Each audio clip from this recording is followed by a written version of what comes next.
You're cleaning out a drawer. Maybe it belonged to a parent. Maybe it's been sitting in a filing cabinet for 20 years. And tucked between old tax returns and faded photographs, you find it. A stock certificate, ornate border, fancy font, a company name you don't recognize. Your first instinct is probably to laugh it off. Old paper, probably worthless. But the real reason you should pause is far more important. That piece of paper might represent real ownership in a real company. Or it might be the ghost of a company that no longer exists. Or it might be worth far more than anyone in your family ever realized. You don't know yet. And until you check, you genuinely have no idea which one it is. Here's what almost nobody tells you about old stock certificates.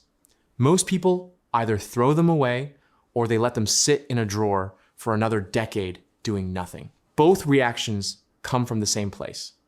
Uncertainty feels uncomfortable. Doing nothing feels safer than doing the wrong thing. But with stock certificates, doing nothing has a cost. So let's walk through exactly what to check in the right order so you know what you're holding. Before we go through the steps, it's worth understanding why these certificates even exist in the first place, because that history changes how you should think about the one in your hand. Paper stock certificates were the standard for most of the 20th century. If you bought shares through a broker, or received them as a gift, or were granted them through an employer, you typically got a physical document as proof. That changed gradually starting in the 1970s, when the financial industry began shifting toward what's called dematerialization, moving ownership records into electronic systems instead of paper. By the 1990s and 2000s, most new shares were issued electronically by default. Paper certificates became the exception, not the rule. This matters because of what it tells you about timing. If the certificate in your drawer is from the 1960s, 70s, or 80s, it's almost certainly from an era when paper was simply how things were done, regardless of the company's size or success. It's not automatically a sign the company was small, struggling, or obscure. Some of the most successful companies in American history issued paper certificates during this period. The paper itself tells you nothing about value. Only the underlying company does. It's also worth understanding who tends to end up holding these certificates today, because it's rarely the original purchaser. Often, it's a spouse, a child, or a grandchild inheriting the document without inheriting the context. The original owner may have mentioned the stock once, decades ago, in a conversation nobody wrote down. By the time the certificate resurfaces, the story behind it is gone. All that's left is the paper, which is exactly why following the steps matters more than relying on family memory. Step 1, read the certificate carefully. A stock certificate is a physical document. It's proof that, at some point, a specific number of shares were issued to a specific person in a specific company. Look for 4 things: the company name, the number of shares, the name of the original owner, and the date it was issued. Company names change. They merge. They rebrand. They get bought out. So the name on your certificate might not exist anymore, even if the underlying business absolutely does. One detail people often overlook on this step: check for a CUSIP number, usually a small alphanumeric code printed on the certificate itself. This number uniquely identifies the security, the way a serial number identifies a specific bill. If the company name has changed multiple times, the CUSIP can sometimes help a transfer agent or broker track the security faster than the name alone, especially for companies that went through several mergers or rebrands over the decades. Step 2, find out if the company still exists in some form. This is the single most important question because it determines everything else. A company can vanish in 3 basic ways. It can be acquired by another company, in which case your shares were likely converted into shares of the new company or cashed out entirely. It can merge with another company under a new name, or it can go bankrupt and cease to exist, which means the shares may be worthless. To check this, search the company name plus the word merger or acquired. You can also check the SEC's public filing database, EDGAR, which is free and searchable, since publicly traded companies are required to file ownership and merger records there. If the company changed its name or got absorbed into something larger, your shares didn't disappear, they transformed. You just have to trace where they went. Step 3, contact the transfer agent. Here's a financial term worth decoding immediately because you'll need it. A transfer agent is the company responsible for keeping track of who owns what shares. Every publicly traded company has one. Banks like Computershare or American Stock Transfer are common examples. The transfer agent can tell you, often within a single phone call, whether the certificate is still active, whether it's been replaced by electronic shares, and what it's currently worth. If the company merged, the transfer agent can usually trace your old shares to whatever they became. This step alone resolves the mystery for most people. It's also the step most people skip because it feels intimidating to call a financial institution about a piece of paper from 1987. It shouldn't. This is literally what transfer agents exist to do. Something worth preparing for before you make that call. Transfer agents will typically ask you to verify your identity and your connection to the original owner.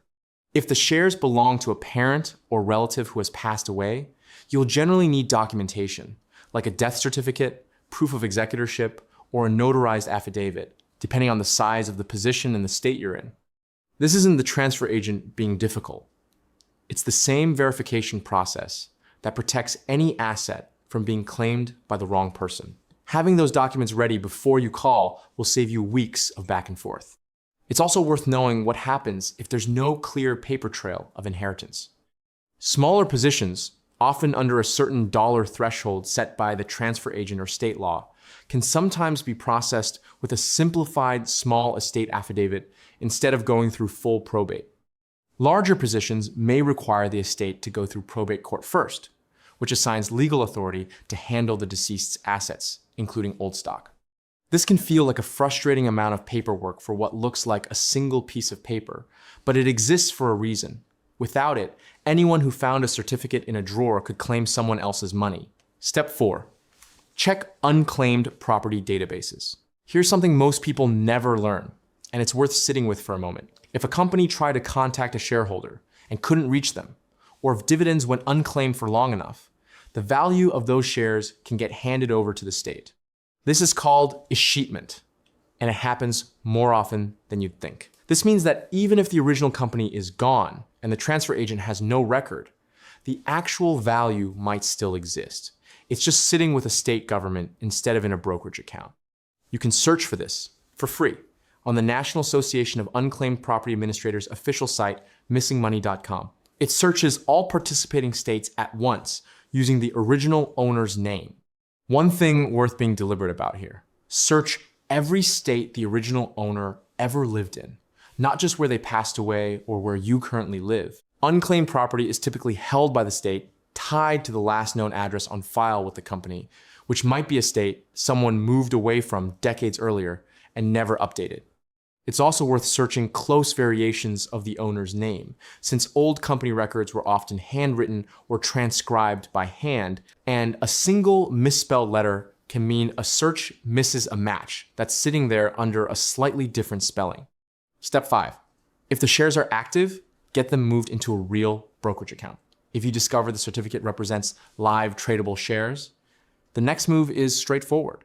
You'll work with a broker to have the physical certificate converted into what's called a book entry or electronic position, which simply means your ownership gets recorded digitally instead of on paper. This is standard.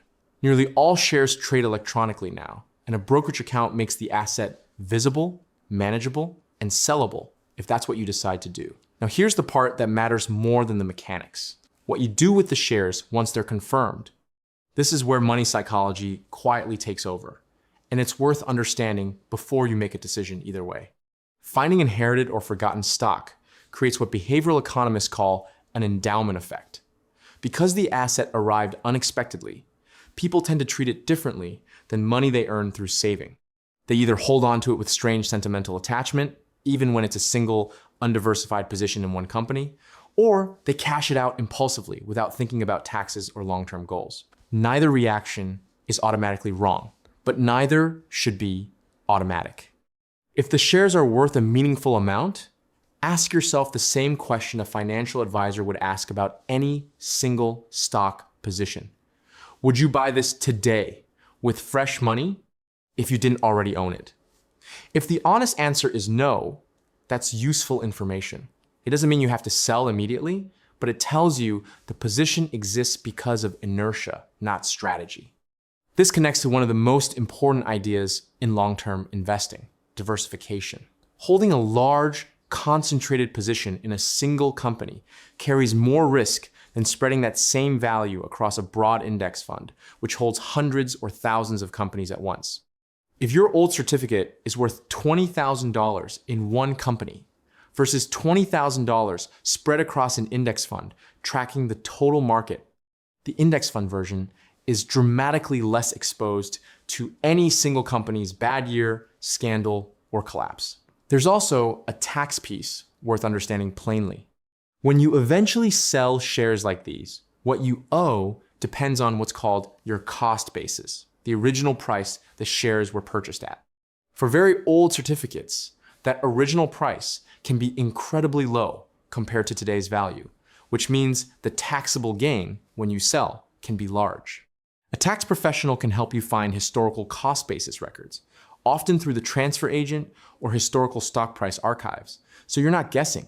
There's a specific rule worth knowing here, because it changes the math significantly for inherited shares. If you inherited the certificate rather than purchasing it yourself, the cost basis usually gets adjusted to the value of the shares on the date the original owner passed away, not the original purchase price decades earlier. This is called a step up in basis. In plain terms, it means a lot of the historical growth in value, the gain that happened while your parent or relative held the stock, may never be taxed at all because the clock effectively resets at the date of inheritance. This single rule can be the difference between owing tax on decades of growth and owing very little. So it's worth bringing up specifically when you talk to a tax professional, rather than assuming the worst case scenario by default. It's also worth thinking about what you do with the proceeds if you did decide to sell, because that decision deserves the same level of intention as the decision to keep it. Money that arrives unexpectedly is uniquely vulnerable to being spent without a plan, precisely because it never passed through a budget or a paycheck. A useful habit, used by many financial planners, is to treat a windfall like this no differently than any other lump sum. Pay down any high-interest debt first, since few investments outperform the guaranteed return of eliminating a credit card balance, charging 20% interest. Then make sure an emergency fund, typically 3 to 6 months of essential expenses, is fully funded. Only after both of those boxes are checked does it usually make sense to invest the remainder for the long term, whether that's through a retirement account like a Roth IRA or a standard taxable brokerage account holding a diversified index fund. None of this is meant to rush you towards selling. It's meant to make sure that whatever you decide, you're deciding on purpose. Step 6, and this is the one people skip most often. Even if the certificate turns out to be worthless, don't assume that means the search was a waste of time. Finding a worthless certificate still tells you something real. It closes the loop. It removes the lingering what if that quietly sits in the back of your mind every time you see that drawer. Uncertainty has a cost too, even when there's no dollar amount attached to it. So here's the actual lesson underneath all of this. The one that has nothing to do with old paper and everything to do with how you treat money you didn't expect to have. Most financial mistakes don't happen in dramatic moments. They happen in drawers, in accounts people forgot they opened, in old 401ks from a job they left a decade ago, in stock certificates nobody bothered to check. The money isn't lost because of bad luck. It's lost because checking felt like more effort than it was worth, and uncertainty was easier to live with than action.